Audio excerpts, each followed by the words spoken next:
What's up, YouTube? So today I'm starting a new project. I'm building a desk for my wife. It's gonna be cool. It's gonna go in this area in our house, which is kind of like an office, but it's a weird shape. So this is kind of like a test. So we're gonna see how it goes. Hopefully it goes well. I have a SketchUp file and I have my handy dandy drawings. So we're gonna start cutting. I don't have all the material yet, but I wanted to do is I wanted to start to use what I have and then go buy more stuff because I know I'm gonna need more. But let's go ahead and get started. All right. Now in my shop, there's gonna be a lot of this where we're gonna use the miter saw to cut face frame. I'm using poplar. I believe it's 2-inch poplar. And what I like about it is already cut to 2 inches and I just need to cut to length. Following my drawings, which I will make available on my website. Super simple drawings, no step-by-step per se, but my hope, and usually that's what I use. I just use some measurements, and based on that, I just begin to cut parts that will fit. Now I'm using pocket holes here to create frames, basically. Now you could do this in many different ways, but this is one way that is easy, is fast, and is strong, which is basically me creating the frames out of the poplar material and then overlaying them with plywood. You could route and make the plywood kind of fit in, but again, I kind of like this look and I have several furniture that I've built that way for us, so it just kind of matches. And so here's what I'm talking about. I'm using some plywood. I believe this is 1/2 inch plywood. You don't need to use 3/4 unless that's what you have, but I have some 1/2 inch plywood which I cut and 2 size, 2 width, and then I'm bringing that, see, using my frame to kind of make sure.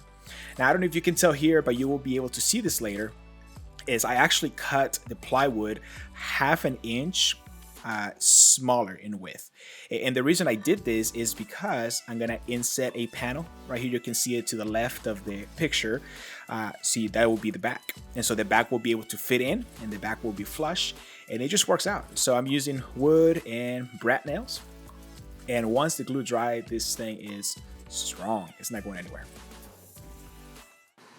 All right, so I went to the store. I got more material. I got 2 more 2-inch face frame and also got plywood for the desk. So we're gonna go back to the miter saw and get everything else that I need cut for the desk. It's gonna be good. I'm excited. I had a little accident earlier and it hurt, but I'll survive. All right, let's go back to our build. So like I mentioned, a lot of the same thing. Keep cutting 2-inch poplar to my desired length, into my pieces, into my parts, and pocket screws for everything. That's the thing with pocket screws. They're great and they have been used for many years for cabinets. This is the perfect purpose for them, and so that's what I'm using. A lot of glue when I can. Make sure that they're flush on top so that it's easier when you sand. But even then, if you don't get it perfectly, you will be able to sand it in the future. And so I'm building the other cabinet.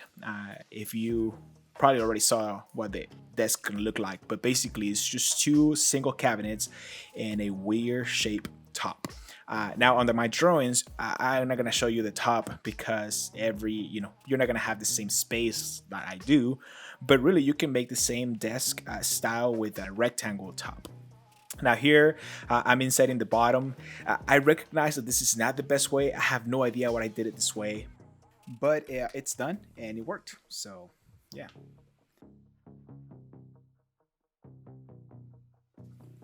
All right, moving on with the build. I added a shelf to that first cabinet and I added the back with glue and brat nails. And again, once the glue dries, it's going to be extremely strong. Yeah, and so here's what that first cabinet looks like, which is going to be like a bookshelf. Here's a time lapse of the other cabinet, and basically I'm building the same 2 frames on each side and overlaying plywood on it.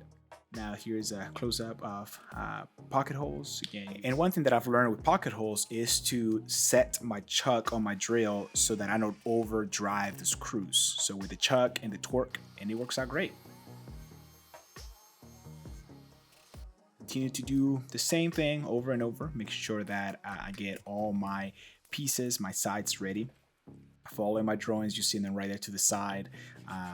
Again, so these are stretchers that I'm using instead of using a full piece of plywood, just using, I believe, are 3-inch wide, just pocket holes. That way you can save some material, use some scraps. Here I'm overlaying the face frame just to make sure that everything fits right and well, and it did.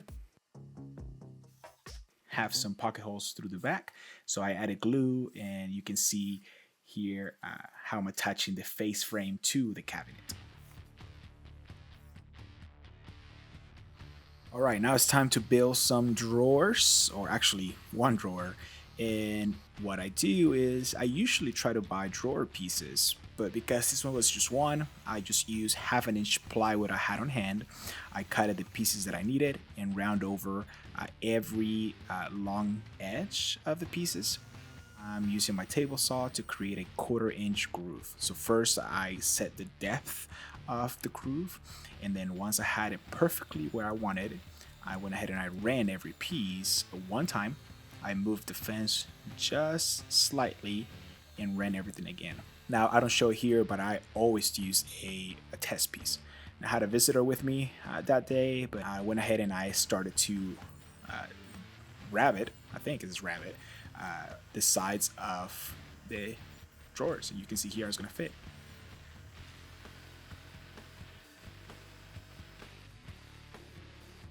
Then I went back to the cabinet and I kind of lay all my pieces, make sure that everything was going to fit right. And once I knew it was going to fit right, I just used glue and brad nails to make my drawers.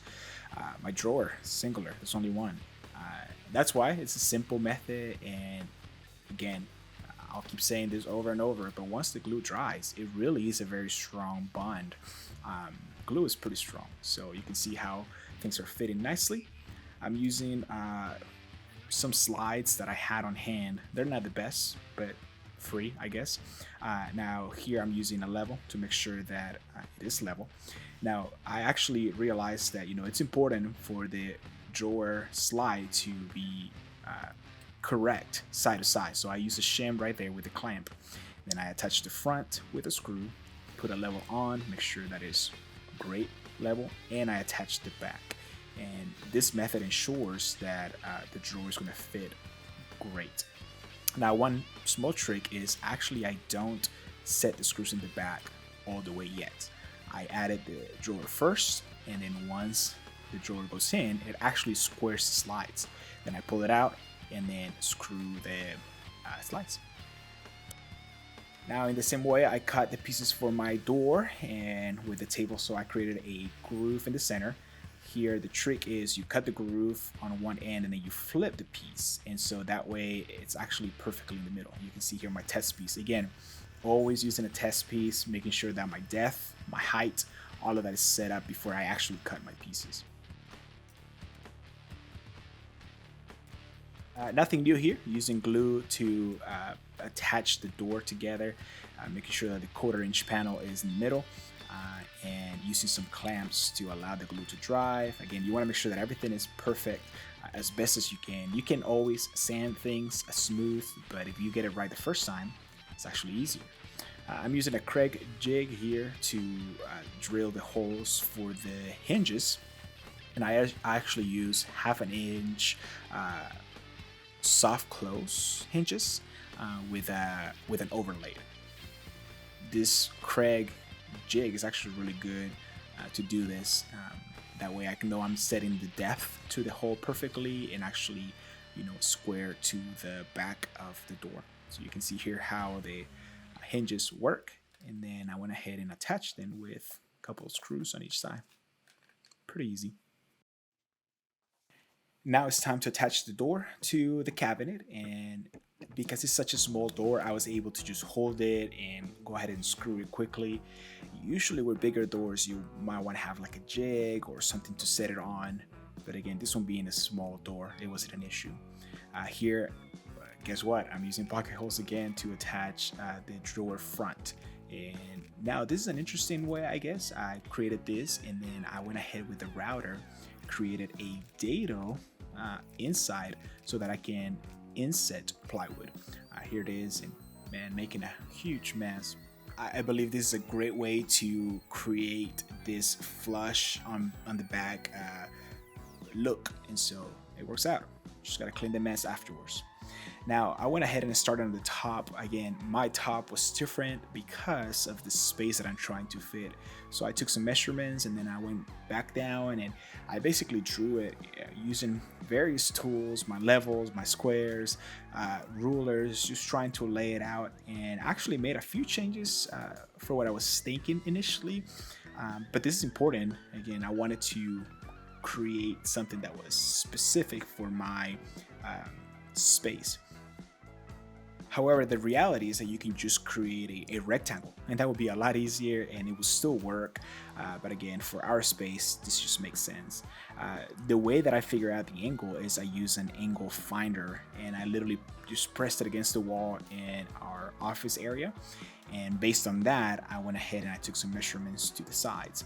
Now here's a trick using the ruler to kind of create a curve, if you will. Now I didn't have enough hands, so I had to enlist an army to come and help me create this curve. Now the thing with kids is, man, that line was not straight at all, but we asked him to do it again, and he was able to help me get it right. Now obviously when you have one, the other one also wants to help, so I got my daughter to come in and kind of do the same thing, trying to get them encouraged to be out there sometimes and just do the things that they can that are safe. So we got it done, and they were both great helpers.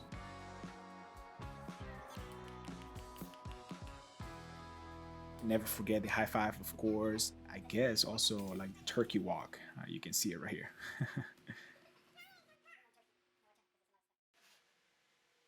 Once my kiddos were gone, then I used my track saw to begin to cut every straight line that I could with this first. And so, positioning my guide perfectly as best as I could, and then cutting it. Now, if you can tell that I'm using 3/4 inch plywood only, I wanted to see what a thinner look will look like, and it came out fine.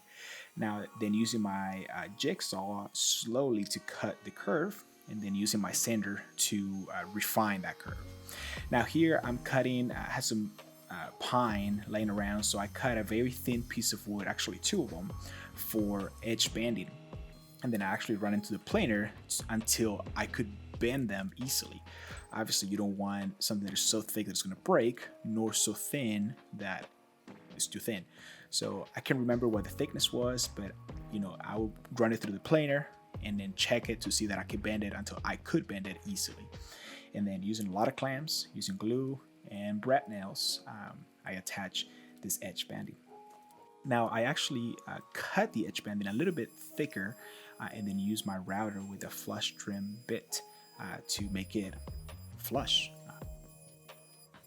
So I wanted to add something different to the desk, so I added a couple grommets on each side to pass through cables, but then I bought this power hub from Amazon, and I'll put a link, an Amazon affiliate link below. It has 2 power outlets and then 2 USB, and it's worked great so far. It's time to begin to finish, so I use some lacquer on the drawer, and I put probably 7 or 8 coats of lacquer, very thin. And again, just trying to make some little details that will make it look cool. I added an accent collar that my wife picked on the edge of the top, and then a black, it's kind of a black gray collar that I just sprayed. And again, I probably put maybe 4 to 5 coats of paint and sanding in between, trying to give it a nice finish. Now I also put some poly on top of this as well, so this thing is well finished.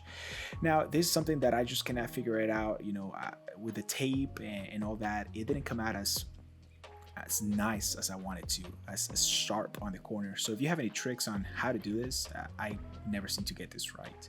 It looks good, it looks fine, but definitely not as sharp as I wanted that transition to look from the black to the accent color. Once I had everything finished, then I brought everything inside, and then kind of added the last few details, which is attaching the drawer front through,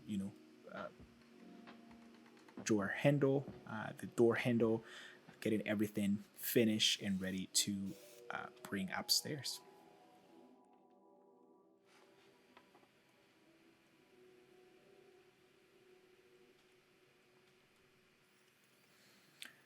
So this is basically the build. You can see two cabinets and then a thin, weird shaped top.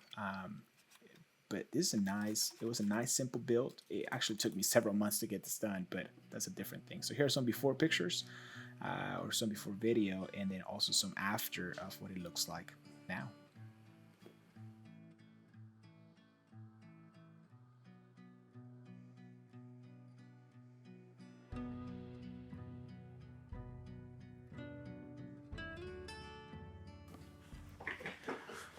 All right, there you have it. The desk is completed. My wife liked it. If you have some feedback, please let me know. We'd love to hear from you. What we have done better, what we have done differently. I actually installed a couple of shelves with scrap wood, and that really made this room look a lot better. So thank you for watching. Hopefully you've learned something. I'm gonna leave a couple videos here for you to watch. I'll see you on the next one.